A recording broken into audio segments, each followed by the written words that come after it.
From your vantage point, was that pass intended for Nick? No, and I think it's absolute BS that he doesn't get a steal on the stat sheet because he stole that pass. I told him if you're going to steal a pass, you better make the shot, and it was a pretty incredible shot by him. So obviously one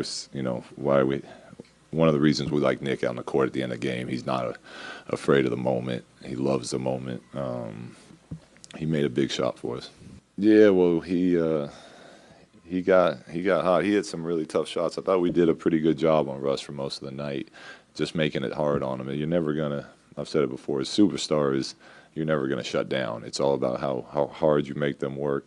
And I thought we did a good job of that for the most part. And then obviously when he got cooking, they did a nice, substitutions and put shooters out there, so we couldn't really blitz it, which was one of the plans. So we tried switching 1 through 5, went a little smaller, and he just kept making shots. And we got hands up. We lost him one time off an offensive rebound. That happens, but he was, that's what he does.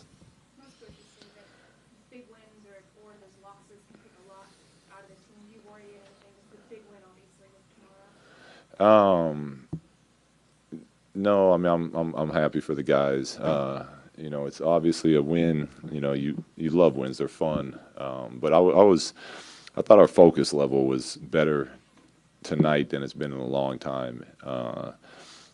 So as far as building and getting better as a team, I was really impressed with how locked in we were for most of the night.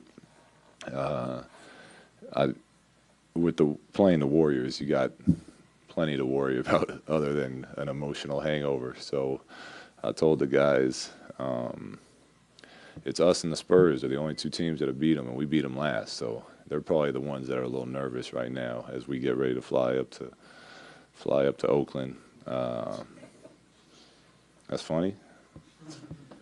But no, obviously the guys are excited. We're all excited, but it's part of the job. You get on a plane, get a good night's sleep, and mentally prepare for the next one. You had mentioned yesterday you wanted that first unit to pick up the pace and the tempo. Did you like what you saw from that? Yeah, I thought Jose did a great job filling in. I mean, hit big shots, but not only that, the way he was getting the guys involved and moving the ball and defensively competing his tail off. He was great. I was a little worried. I walked by him after the game, and he already had an ice bag on. So we'll see how he feels tomorrow. But he was great for us tonight.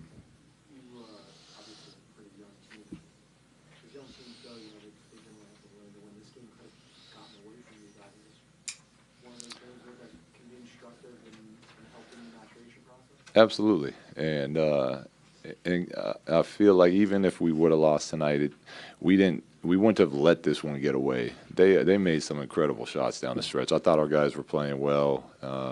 We got a little stagnant at the end, but that's also on us coaches. We got to make sure that it was a different lineup than we normally play. That no matter what's going on, we can get to at least a couple sets that are for sure going to get us a good look. So if they would have won it, that's because they made incredible plays, not because we gave it away. So. Gave it away is probably the wrong term. Let's reverse it. The fight to stay in that game, considering like one. Yeah. Well, that goes back to what I was saying. The focus we had. It's especially for a young team. It's easy to quit when they're coming downhill and everything they're shooting's going in, and we got to match bucket for bucket. We can't just rely on what we've already scored.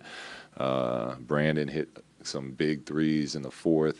Guys kept trusting each other. Different guys were making plays. So I definitely think it's another one of those stepping stones and gaining confidence and knowing that type of situation, learning how to hold off that runaway train that's coming at you. No, he seemed to be favoring it a little bit early on. And I felt like he kind of, I don't know if it was hurting or, if it was just in his head, but he seemed to me a little less aggressive tonight than he's been. but I don't know if I haven't asked him yet how the hip felt. You know, every time I asked him during the game, he said it feels good, but that's what most athletes tell you. So I don't know if if it was hurting or not.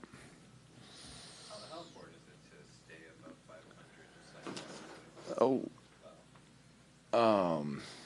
500? It feels good, but again, it's more important that I keep saying it, but it's more important. There's going to be times that we're not 500. You know, there's going to be times we're over 500. It's more important the mindset that we keep and the attitude we bring into the gym and practice and games and continue to grow as a team. And obviously, we'd prefer to do that over 500. But if we do dip under, I think it'll be a good learning experience. I think it'll test our character. You know, when things get tough, to see how we respond. So we're going to continue to grind away at it. How important is the factor of like It was great. I said before the game. I mean, it's the good thing. I mean, not the good thing. There's never anything good about a player being out, but we have him and Marcelo, and we trust both of them. In practice, their teams win a lot, and they're very professional. They know what it takes to win. And you know, we called Jose's number tonight, and he was great for us. So there was no worry in the fact of how we're going to run offense without our starting point guard, because we know Jose has been doing this for years, and it's a comfort having him as the guy that was able to step in.